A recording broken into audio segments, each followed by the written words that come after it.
Welcome to the Not Badger for the week ending September 15th, 2016. Here, thanks to our fake news peddlers who were handpicked in order to subvert and crush the underdog known as Facebook and ABC News, we have compiled a collection of funny, interesting, and hopefully useful clips from our most watched shows of the week. Enjoy the spoils of their hard work. This week, we only have one show, Polecat Cast number 83, because Polecat Cast is best cast. In this week's Polecat, we discuss the news of the week, such as Cassie J's red pill, school's need for male teachers, and seizing women by the means of reproduction. Sam Pepper grabbed a girl in the ass. And granted, I'm not defending Sam Pepper here because I think he's a fucking shitbox, but, you know, but people, odd damned minds, they went fucking insane to the point that he fucking shit-canned all his social media accounts and basically went into hiding. And like Mike was saying, we talked about this video last week or whenever it was, a week ago, about this woman going around grabbing all these dudes' dicks, like 100 fucking dudes, like on camera and all. And it's like, why the fuck isn't she being demonized? Why is this acceptable behavior? Why is it fucking hilarious? But then when fucking Sam Pepper grabs some girl on her ass, you know, which I'm not defending, so calm your fucking tits, people. But it's just like, why do we have these double standards? Why do these things exist? Well, I would add to and I agree with what you're saying, Scott. It's obviously a double standard. What we're looking at is essentially the reaction to the footage or to the audio or to what's being said or done that people are looking at. It's the reaction to it, not the act itself, because, again, this goes back to a couple of factoids. First of all, in the case of Billy Bush, he literally didn't do anything harmful at all. He was right. Just like this guy that was just like, oh man, the Don, I like you, man. Can I lick your ass some more? Oh man, you're something else. You know, like that's all he did. He just sort of went along with it. He was like that little dog on Looney Tunes that's like hanging out with the bigger dog and he bounces around going, what are we doing today? What are we doing today, Spike? He was like that, right? Spike's my friend. Yeah, he's a celebrity sycophant. He's there to pump him up and, you know, just laugh and smile. But that was part of and it's his job. Yeah, but that was the exactly. bit. That's his job. But anyway, let me move on. And then the woman grabbing all the dicks and the stuff that is it Sam Pepper? Is that the guy? Yeah. Okay. Yeah. Well, that most of the time, like 90% of the time, prank videos are fake. 90% of the time, they're all fake. Yeah. Like, it's all actors. I mean, those dudes in that dick grabbing video, their reactions were really, really toned down, considering what I think, you know, would probably have been normal, which probably would have been more shock, or even it would have been on the other side of the spectrum, like, hey, baby, because, you know, she was a very attractive woman that was doing this, too. This whole story, as much as we can talk about it as a men's rights issue, is a red herring. It is a deliberate red herring, because you know that whoever had this recording didn't find it this last week. They've had this, and they've known they've had it for quite some time, because obviously it's been there since it was recorded. But I will bet you they've known they've had it since the beginning of the election, and they held on to it. And this thing with the emails coming out, that they released it now, because it was a great distraction from the shit that is coming out about Hillary Clinton's emails. And I would encourage everybody to go to the drudgereport.com and just start clicking headlines and reading. And when you go to a site that you don't think is a credible site, look at what they're citing. Look at their sources. Some of them go directly back to the emails. And some of the shit that's coming out is absolutely awful. Like, you know, things like Saudi Arabia was involved in funding ISIS, and it's there's proof of it in the emails, and things like the Democrat Party expected a ignorant and compliant populace or something like that. But it's just, there's a lot of information coming out from those emails. It's really damning to Hillary. And that's why this story is being so widely discussed. Has nothing to do with the story itself. I gotta hand it to Cassie J for putting up with all this stuff. I mean, it's just, they've threatened career suicide on her. They have threatened to write hit pieces on her. She remain steadfast. I call her Classy J, because she was able to like maintain herself. And poise and all this bullshit. And that's why I say, you know, to me, even if because I know that when she started this when she started this film, at least she said, I see myself as a feminist. And if you look at the work she did before that, you could see where that comes from, because her first two films dealt with issues that many feminists would get behind. But this one, no, she didn't find any friends here. It's crazy that a film about men's issues, and I mean like real ones that the MRM talks about a lot, and that we talk about here in HBR, like suicide, like circumcision, and homelessness, and all these other things, are the hardest things for her to get support on. After she did a film about religious communities that essentially enforce and indoctrinate the ideas of abstinence into children. Even like with regards to them being against birth control and stuff like that, and then another film about same-sex marriage, which she may not realize is also a men's issue, at least in part. So, Thanks, Cassie J, for that. My dad was a teacher.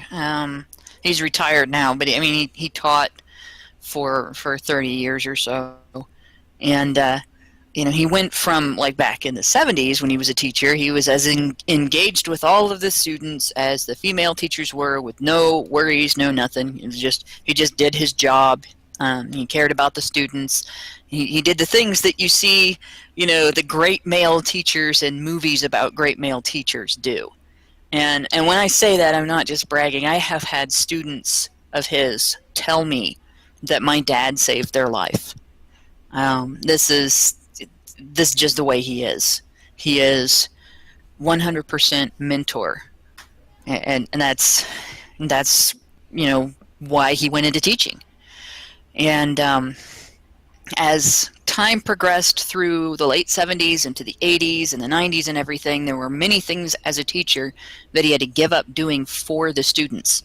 He ran the yearbook, he ran the photo club, and that's back when you used film. And of course the school had a dark room. And who's going to teach the students how to develop film in the dark room? Well, it has to be the teacher that's running the photo club.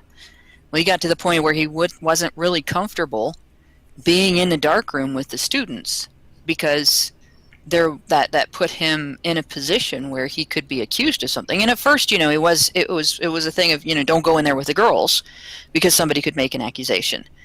And eventually it was, you can't go into a dark room with any of the students, because an accusation could be made about anything. And that was one thing that was taken away from the students by society, that here is a guy who would never have considered doing anything inappropriate. He's always been very, very protective and mentoring of young people. But he still had to stop engaging in one area of his mentorship, simply because the risk to him was too great. And this is something that went through with, like, all of the male teachers. They stopped having their doors closed in the classrooms over the years. They stopped, when you're a kid in school and you're having a bad day, having your teacher come up and just put a hand on your shoulder and say, you are a really smart kid. Don't let whatever it was get you down. Keep your chin up. Can be very, very helpful. But the teacher can't come along, put his hand on your shoulder if that's going to be misconstrued. You can't get a pat on the back, because your teacher's a man, and a man touching you is automatically a sexual thing, even when it's not. And it's just little things like that. Don't be alone in the classroom with a girl, even with the door open. Which is really bad, because there were girls that would talk to my dad that wouldn't talk to any of the other teachers about things.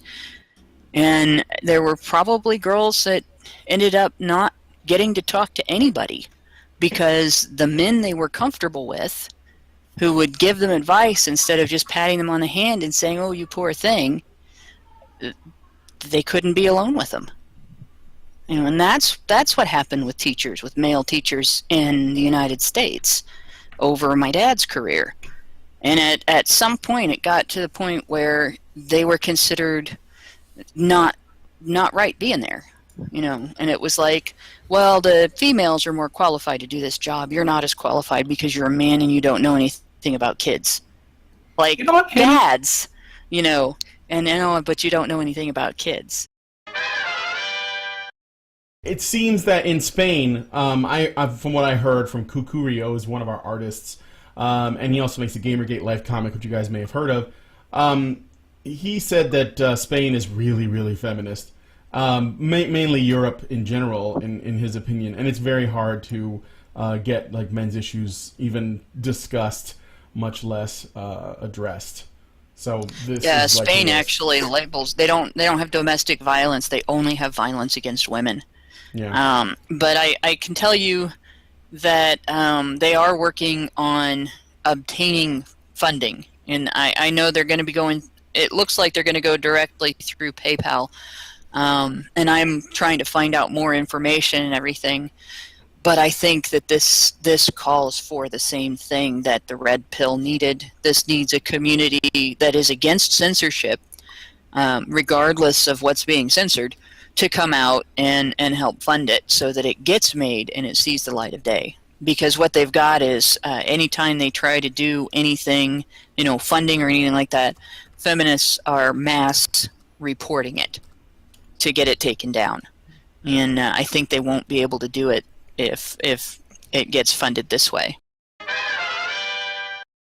It's documented that laughter decreases your stress hormones. It's documented that laughter increases like your cold fighting antibodies, and it lowers your blood pressure. It releases endorphins. It does things that even if it's not like the belly laugh, even if it's just a little, yeah, that's funny, that helps you to deal with these situations. Mm-hmm. And it's absolute shit that there are people trying to take that away.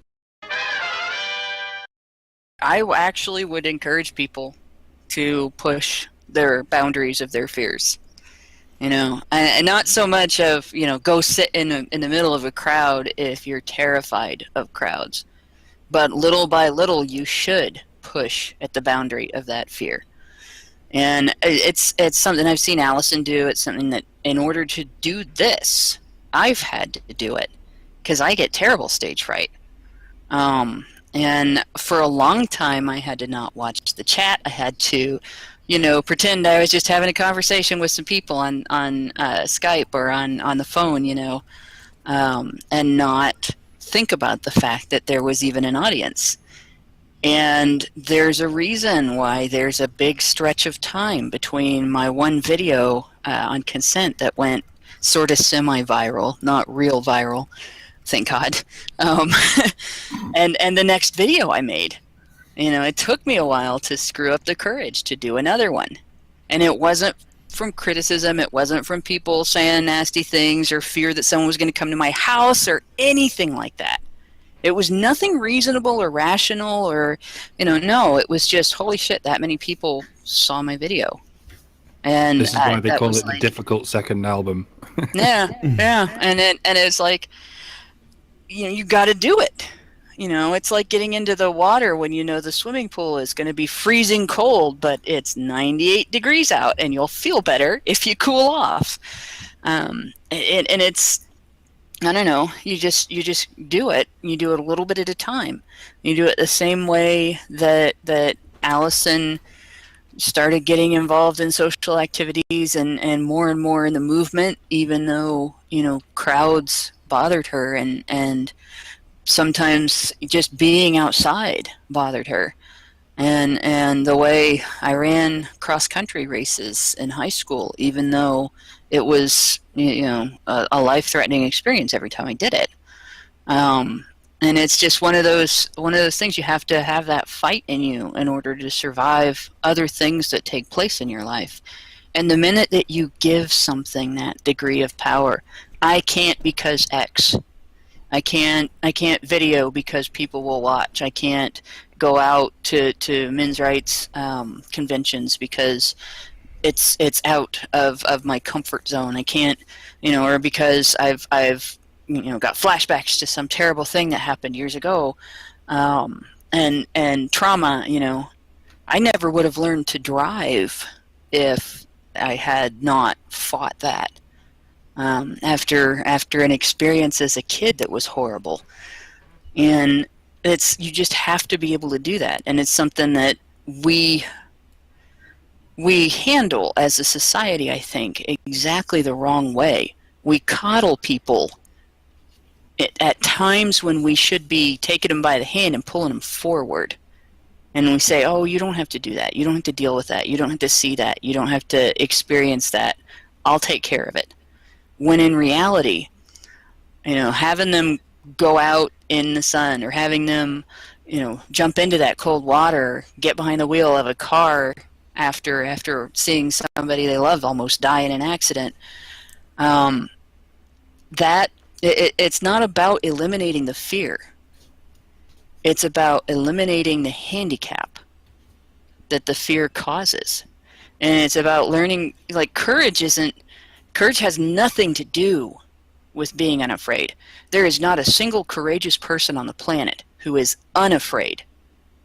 Courage is being scared shitless and doing what needs to be done anyway, because it needs to be done and you're there to do it. And the reason that we progress as a society is because, especially men, but men and women throughout history have been courageous when it would have been easier to be comfortable. So that's my little spiel about, I encourage you to push your comfort zone, push your boundaries, push your own boundaries. Don't wait for somebody else to do it. Needless to say, I went from being the kid being laughed at the back of class to the guy with the microphone being laughed at on stage. And no, it doesn't happen overnight. It happens very gradually over stage. You move through the audience from the back row to the next row, and then the next row, and then say you're at the front row. And then you spend a very long time on the front row until eventually you're on stage and you don't know what happened. The flakes that were at least nice didn't bother me so much. They weren't necessarily always the best teachers, but you could survive their class. It's the flake who is also self-important and narcissistic and mean to the students that are not her favorites. And I've had a couple of those. And one of them was particularly bad. And the dumb thing is, you don't want to be like that in junior high when you're dealing with kids who might be smarter than you. And that's kind of how she ended up not anticipating that by agreeing to one student saying, well, okay, we got to do a demonstration. I would like to demonstrate the care and feeding of a pet rat. That student was going to, okay, hold this, and just toss the rat at her. This is what you end up with. And this is the type of teacher that ends up doing abusive things. She kept me in at lunch to do schoolwork that I missed when I was sick. That it was against school board policy for her to do that. She didn't give me a chance to eat. And that was during a time when my metabolism was so high that I had a low blood sugar emergency a couple hours later in choir. And I got to see what happens when a higher testosterone female gets angry with a lower testosterone female who has done something abusive to a child. And I got to hear my choir director's God voice, and I also got food. But it's one of those, you get a female teacher that acts like that, the administration doesn't do anything. There isn't something that somebody you can go to and say, well, this person is abusive to the kids, get rid of her, because she's this cute, flaky, bubbly blonde that nobody's going to say anything about. And even the choir director got in trouble for interfering instead of going to the office and saying, is it appropriate for a child to be denied food for the entire school day? And if it had been a man, if I'd had a man in that classroom do that to me, he'd have been out of there. We hope you enjoyed this clip show. If there was a clip from this show that you think we should have shown, please leave a comment on the video and include a timestamp. Thank you, and Badger on.